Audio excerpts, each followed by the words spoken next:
The first of the scholars that we'll hear from today is Bruce Bueno de Mesquita, who is the Julius Silver Professor of Politics at New York University and also a Senior Fellow Emeritus at Stanford's Hoover Institution.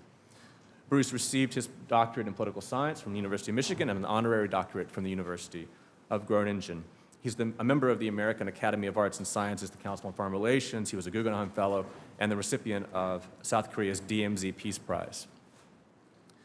There's a joke in here that not long after receiving the DMZ Peace Prize, his next book was called The Dictator's Handbook, but but he's, of course, the author of that book and 18 others, many articles, and a number of other pieces in major news outlets. And we're very pleased to welcome Bruce Bueno de Mesquita. Thank you, Bruce.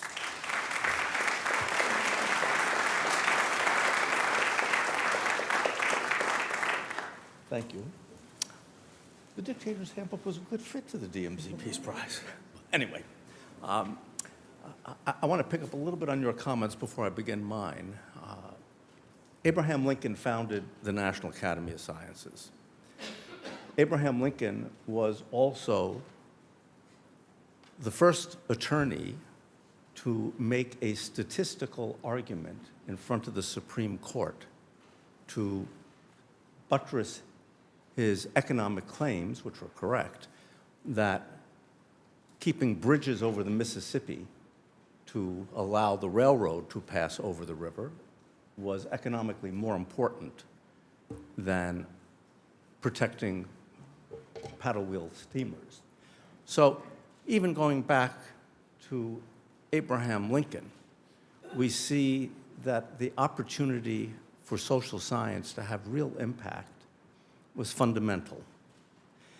I'm an odd person in many ways, but in particular with regard to having any impact in the policy world, because I do very abstract, mathematical, basic research using game theory to try to model complex decision-making. And by the way, that is the hard science. Physics is pretty easy. Now, when I started doing that kind of work, the general notion in the political science community is that couldn't be relevant to anybody. It's not, we can't do the math, so it must not be true that people think this way, and surely this can't be of any value. To me, there are three pillars to research. One person doesn't have to engage in all three, but somebody has to engage in each of the pillars. And the three pillars are developing theory, that is, proving logically that a claim is consistent, demonstrating empirically across a large body of cases that the logical implications of the theory are consistent with the way the world works, and then applying those implications in real-world situations before the answer is known, daring to be embarrassed by predicting and identifying, where appropriate, how to engineer policy outcomes. And I have, with some success or not, that's what I do. I'd like to emphasize what I view as the critical element that social science can bring, does bring, to the policy community. So I want to make a very sharp distinction between normative matters and positive matters. In a democracy, the job of our elected officials is to decide what the policy objectives are and to attempt to achieve them. And to the extent that a social scientist wishes to engage in that third pillar that I talked about, daring to be embarrassed, daring to be out there before we know the answers, and offer analytic advice and prediction, to the extent that that's what they want to do, a job of the social scientist is to help the policymaker work out how best to achieve the goals, not based on ideology, not based on partisan preference, based on logic and evidence. Here is a problem. You want to get to this endpoint.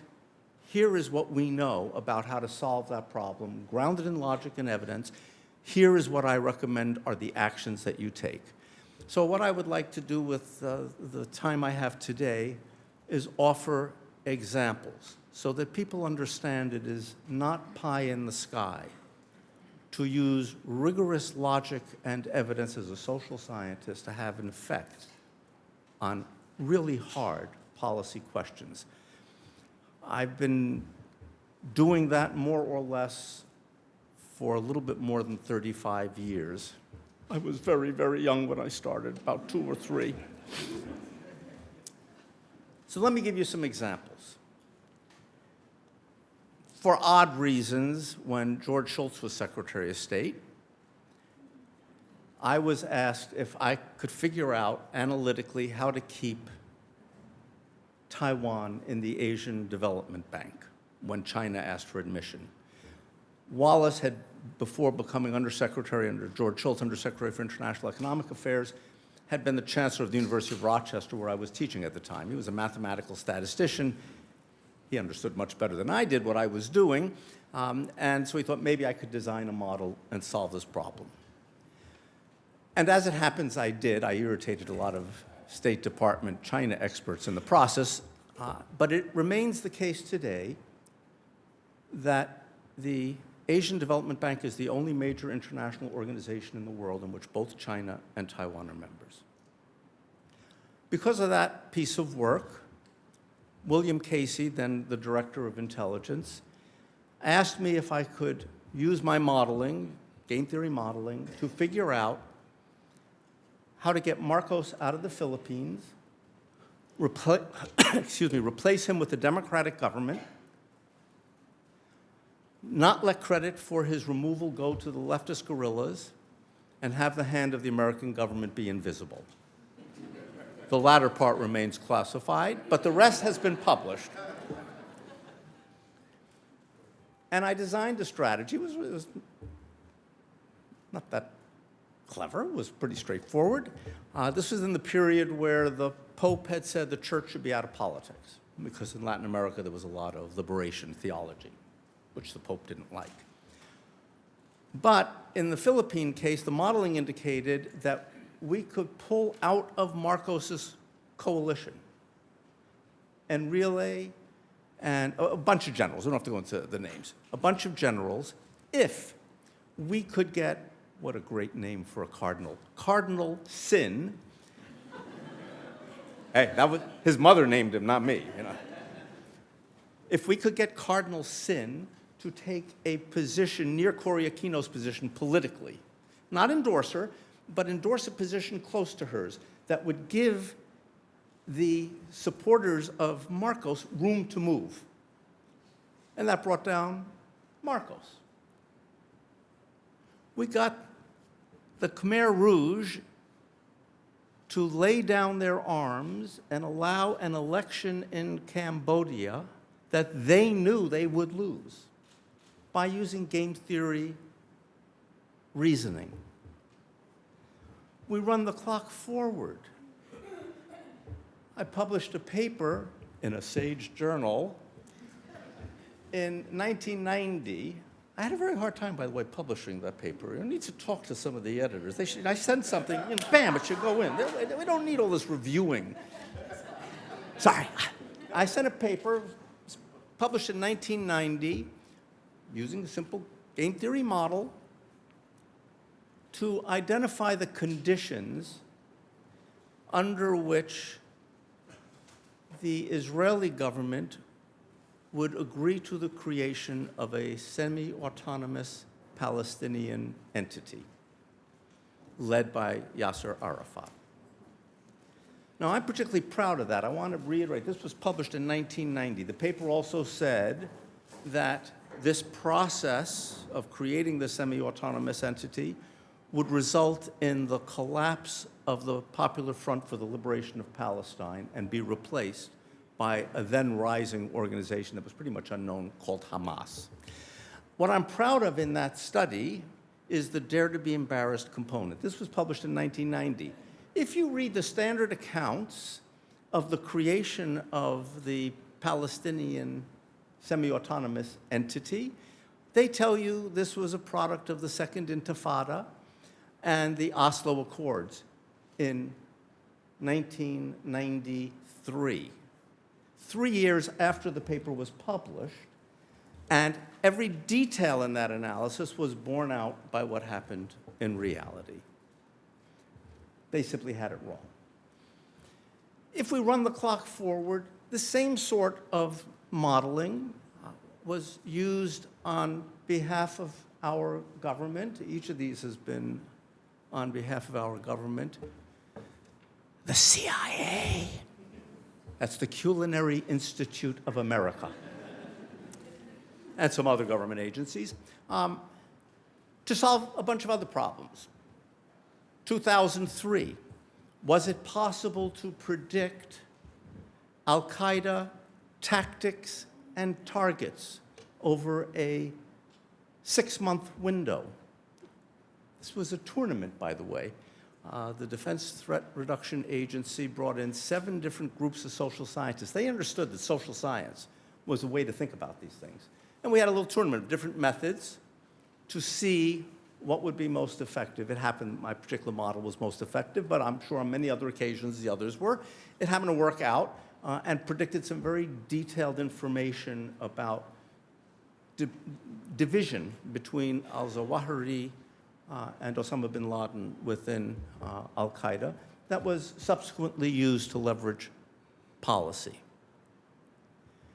In 2007, the National Intelligence Council asked, and by the way, an interesting little aside, I did a TED Talk in February 2009 on exactly the subject of the study done for the National Intelligence Council, which is the most senior body of intelligence officers in the country.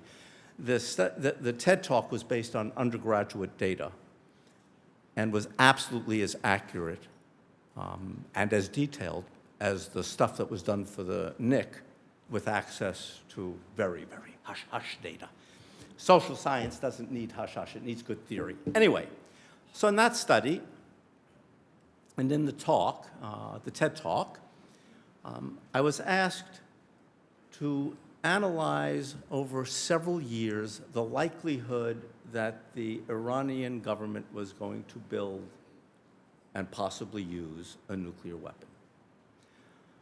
This study is particularly interesting because, I'm a person with opinions. And my opinion was entirely different from what my study reported. I view my job as a social scientist in the environment of talking to policymakers as reporting what is grounded in logic and evidence, not opinion.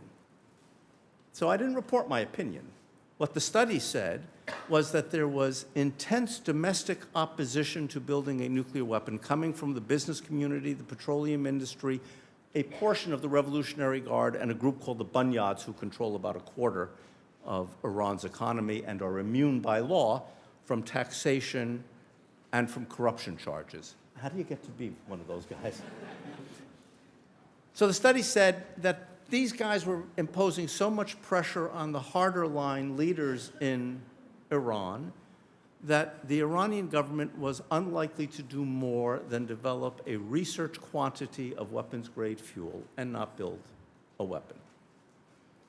This was a very poorly received result because I didn't know it at the time, but when I did the briefing, it was in the afternoon of a day where this same group of people had written a national intelligence estimate saying that Iran would have a nuclear weapon within 9 months. The critical element to this story is what happened then. What was my function as a social scientist using models and evidence grounded from the model in discussing it with these folks? It was to say exactly what I did say to the person who was the main objector. Van Diepen was then the head of nonproliferation and is now a deputy undersecretary of defense and has become a friend. He wasn't that day. And what I said to him was, look, we can't be arguing about the data. It's your data. We can be arguing about assumptions. My assumptions are explicit, okay? You might have to be able to read equations to go through the details, but I can explain to you the logic that I used. What is the logic that you used with the same data to come to the opposite conclusion? Well, the meeting broke up unpleasantly, and 2 days later, he sent me an email. It was the beginning of our friendship. He sent me an email that said, you know, I go to briefings by consultants all the time, and I shake their hand, and I thank them, and I never give them another thought. I haven't slept for 2 nights because of you, he said. And in particular, I haven't slept because I have been struggling to answer your question. How did I arrive at my conclusion with the same data that was available to you? And what he ultimately said is what I accused him of at the briefing. I'm not the most delicate person, which was, this is what you want to believe. It's your opinion. And you have then shaped what you've looked at to reach the conclusion you want. I happen to share as a personal opinion the view, but my model says it's wrong. I go with the logic and the evidence. He did something near to unprecedented. A month later, he issued a new national intelligence estimate, big parts of which were published in the New York Times, that said that the United States intelligence community had no evidence since 2005 that Iran was trying to build a nuclear weapon. They reiterated that, by the way, though the press doesn't cover it, in 2011 and again in 2013. And I would just observe that here we are 8 years later, and there is still no inevitable Iranian nuclear weapon. Releasing that study to the New York Times tied George W. Bush's hands. He had been thinking that he would take out the nuclear facilities by bombing them. The issuance of the second national intelligence estimate, which Van is happy to say was based on this analysis, tied his hands. It precluded him from starting a war with Iran. In my view, that is what social science can do for the policy community, and from time to time has done. And it is able to do it because organizations like SAGE are willing to publish hard, technical, basic research that can turn into practical, applied work that maybe sometimes can make a little bit of a difference in the world. Thank you, and thank you.